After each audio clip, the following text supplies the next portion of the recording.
Meanwhile, British Foreign Secretary William Hague has appealed for Iraq to form an inclusive government on Friday, as today, as he met with Kurdish leaders in Erbil. Hague commended the ideology of militant groups such as Islamic State of Iraq and the Levant, and said the country needed to form a government that represented all Iraqis' minorities as a matter of urgency.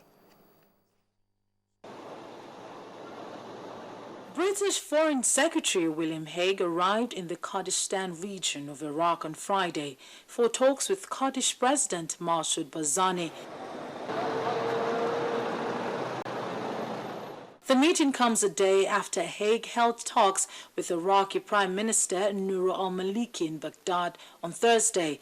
Hague's visit follows U.S. Secretary of State John Kerry, who promised intense and sustained U.S. support for Iraq, but said the divided country would only survive if its leaders took urgent steps to bring it together. We urge all Iraq's leaders and communities to unite.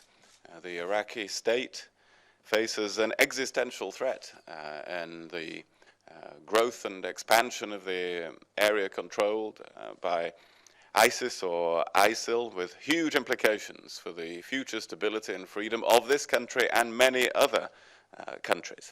Kerry also pressed Kurdish leaders to back the Iraqi government in its fight against growing Islamic insurgents in western Iraq and to support the formation of a new national government in Baghdad.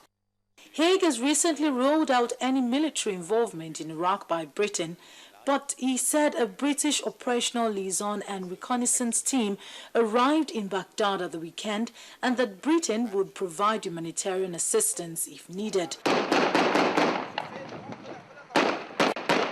He has said that as many as 400 British citizens may be fighting in Syria and that some may also be fighting in Iraq with the Islamic State of Iraq and the Levant.